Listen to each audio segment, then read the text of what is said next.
Good day everyone, Complaining Gamer here. It's about time we had a detailed, lengthy discussion about performance and FPS in Breath of the Wild in Cemu. Try to stick with me on this as it's gonna be a long one. Jumping right into it, I recently made a video comparing the performance of Cemu 1.10.0 to 1.11.0, which boasted a 3 to 7% increase in performance. Now, my video did not show that. What it did show was no change for me personally on my specific hardware. This has led to some confusion in the community when we compare my video to fellow Cemu content creators BSOD and Yam Gaming, who did display quite impressive performance. First of all, let's compare all three of our systems. The golden rule for performance in Cemu, and especially Breath of the Wild, is that you have a modern CPU with good single core performance and IPC. As we can see here, I have an i5-6400 running at 3.2, BSOD has an i7-7700K running at 4.6, and Yam has an i7-6700K running at 4.5. So the golden rule of any emulator where it focuses on CPU performance, I am destroyed by both of them in this category. Following that, we all have 16GB of DDR4 RAM, but we are running at different frequencies. I'm at 2133 MHz, Yam is at 2400, and BSOD is at 3000. Now, when it comes to RAM and Breath of the Wild, this is where shader caches are stored. So your RAM frequency can have an effect on performance. After that, the graphics cards. I have a GTX 750 Ti with 2GB of VRAM, BSOD has a 980 Ti with 6GB, and Yam has a 1070 G1 Gaming Edition with 8GB of VRAM. So once again, in this category, my graphics card is clearly the least powerful. Following that, we are all using SSDs for both the game and Cemu location. However, BSOD is using an M.2 SSD, which of course is considerably faster than what I and Yam are using. When it comes to addressing the point of SSD versus HDD, there can be no doubt that SSDs significantly speed up loading times and help with the loading of textures. Now, the point about FPS is a bit of a mixed one for me. In my opinion, it doesn't really do much for your FPS. Your idea may differ. Finally, motherboards. BSOD is using an Asus Z270i Pro Gaming and Yam is using an Asus Z170-A. I'm using a potato. I'll talk about my specific system a little bit later on. Now, of course, this spec sheet does not go into every specific little detail. However, it does give us a fantastic baseline to start from. The simple conclusion, of course, BSOD and Yam Gaming have better performance than I do simply because of the hardware. Just before moving on, and I would like to add, this is a crucial point. The focus here is specifically Breath of the Wild. You do not have to reach these performance requirements in some of the other games. As regards AMD performance, we have seen Ryzen CPUs doing fairly well, and things do seem to be getting better for Polaris GPUs. If you're using an FX chip, they do not seem to perform particularly well.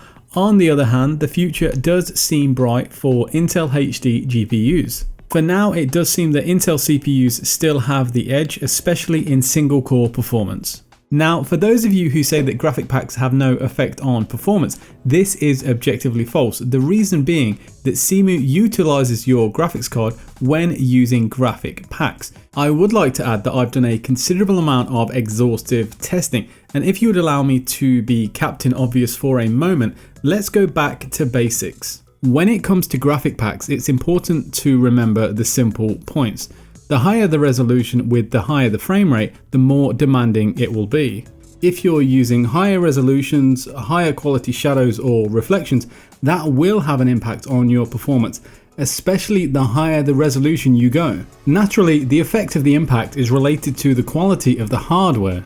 This was clearly evident for me when I saw my GPU bottlenecking at 100%, but my CPU staying at a very steady 70%. So for example, in my comparison video, you saw that in shrines I was not hitting 60 FPS when using a 1080p graphics pack. I later went on to show 80 FPS in the same shrines when only using a high frequency graphic pack and nothing else.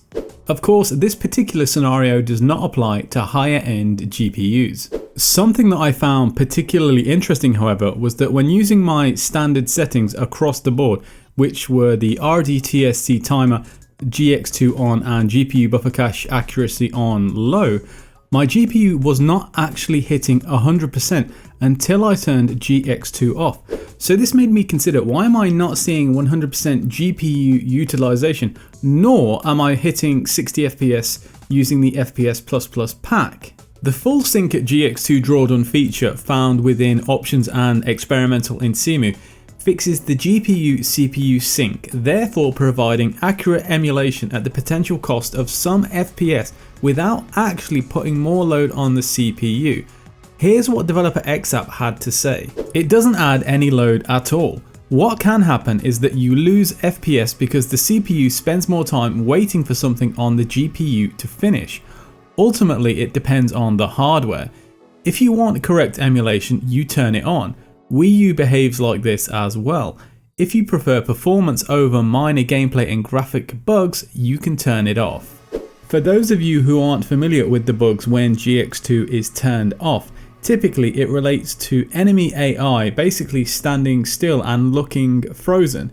As soon as you turn it on, their normal behavior continues. You may also find that your Cemu crashes and in-game runes don't work if your GX2 is off. Some of these cases really do depend on user to user and system to system. I know people who use GX2 and they say that it doesn't really hit their performance at all. Naturally, it depends what you want. Can you live with the bugs and the slightly better FPS, or would you rather have it on with a potential hit on performance? So then I start thinking about CPU and its utilization, which never seems to hit 100% in Cemu anyway. The only time I've ever seen that type of utilization is when your shader cache is actually building. Of course, I'm referring to the first time a fresh shader is building, which in my case makes my system completely unusable until it finishes what it's doing. Now, it should be noted that this behavior is completely normal, as the community requested hyperthreading during the initial shader cache building and the developers implemented it. The reason for this is simple: faster shader compilation. The second time the cache builds, performance is normal and you should be able to use your PC as desired. Let's dive a little bit deeper into how Cemu utilizes your CPU. After speaking with community members Kolchok and Raiko, my understanding is that Cemu fully utilizes just 2 cores. This can be observed by isolating individual cores in processor affinity. 2 cores of a 4-core system will be utilized 100%.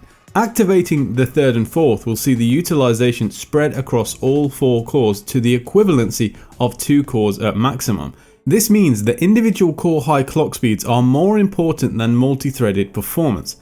This does not automatically translate into exactly 50% utilization, however. In my case, it sits around 60% utilization on both Cemu 1.10.0 and 1.11.0, but the key element which many people turn on is threaded optimization in the NVIDIA control panel.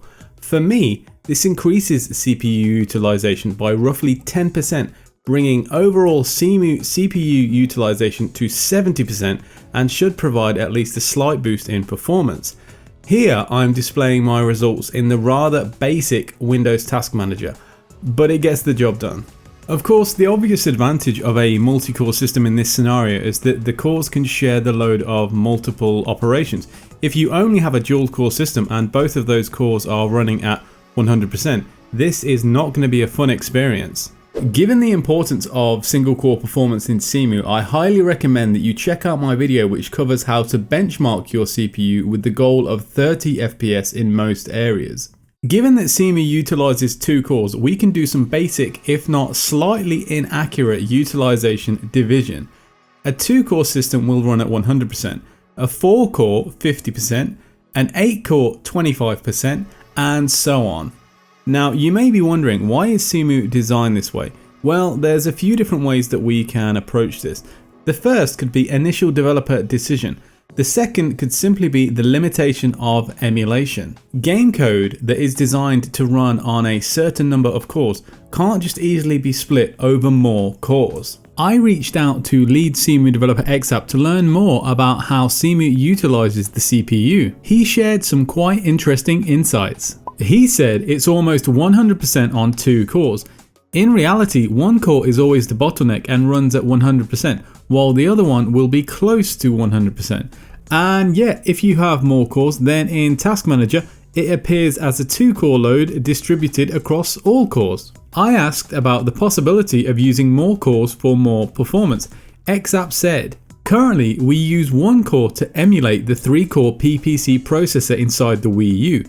We could change it so that we use 3 cores to emulate the 3-core CPU.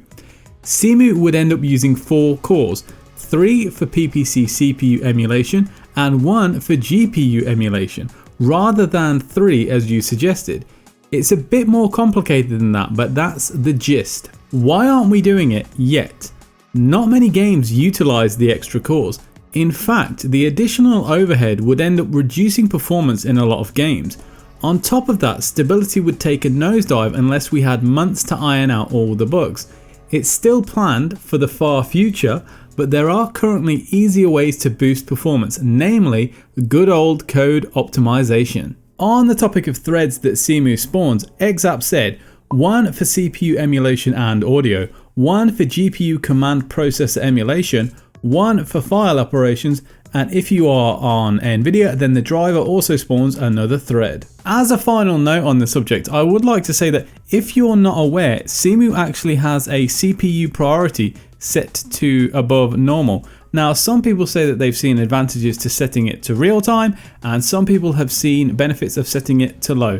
For me, real time and low did nothing. Just leaving it at its native above normal is where I keep Cemu.